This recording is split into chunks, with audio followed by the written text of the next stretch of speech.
Hello guys, কেমন আছো তোমরা সবাই?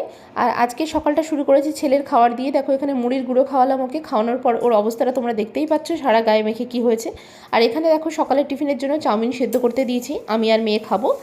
আর চাউমিনটা সিদ্ধ প্রায় হয়ে গেছে। আর এখানে দেখো প্রথমে ভেবেছিলাম পিনাট বাটার দিয়ে ব্রেড খাবো, তারপর ভাবলাম না চাউমিন খাবো।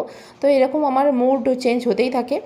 আর আজকে চাউমিনটা কিন্তু দারুণ, এটা মানে খুব তাড়াতাড়ি বানানো যাবে। এর মধ্যেই সব কিছু মশলা, সস দেয়া আছে, চিলি সস, তারপর সোয়া সস। তো তোমাদেরকে একটু দেখিয়ে দিলাম চাউমিনটা কি। চিন্টুজের চাউমিন ছিল এটা।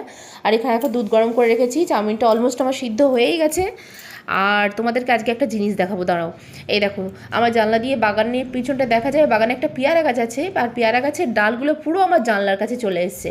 আর গাছের পেয়ারাগুলো না দারুণ মিষ্টি। আর এই দেখো আমার চাউমিনটাও কিন্তু রেডি হয়ে গেছে। দেখতে কেমন হয়েছে তোমরা জানিও অবশ্যই। ইনস্ট্যান্ট বলে তোমরা হয়তো ভাবছো কেমন হবে, তার ঠিক নেই, কিন্তু দারুণ হয়েছিল টেস্ট। আর এখানে দেখো চা বানিয়ে নিয়েছি, চায়ের সাথে কিন্তু বিস্কুট আমাদের চাই। ছেলেও ঘুমিয়ে পড়েছে, তোমাদেরকে একটু দেখিয়ে দিলাম। মেয়েকে জিজ্ঞাসা করছিলাম খেতে দিয়ে যে মেয়ে কেমন হয়েছে টেস্ট, তো মেয়ে তো ভালোই বলেছে। ওর খাওয়া দেখেই তোমরা বুঝতে পারছো যে খাওয়াটা সুন্দর হয়েছে। আর তারপর দুপুরে লাঞ্চ করতে বসে ভাবলাম এই যা, তোমাদের তো দেখানোই হয়নি যে দুপুরে লাঞ্চে কী বানিয়েছিলাম। এখানে দেখো ডিম আলু ভাজা বানিয়েছিলাম, এখানে ডাল বানিয়েছি আর পুঁই শাকের তরকারি। আর ডালটা দেখো আমি গ্লাসে নিয়েছি। কি করব বলো, তাড়াহুড়ো করে এইভাবেই করতে হয় আমাকে। আর এখানে দেখো আমার ছেলে মেয়ে দুজনেই ঘুমিয়ে পড়েছে। কুলফি খেতে খেতে আজকের মিনি ব্লগটা শেষ করলাম। ওর বাবা অফিস থেকে ফেরার সময় আমাদের জন্য সবাই জন্য কুলফি নিয়ে এসেছিলো।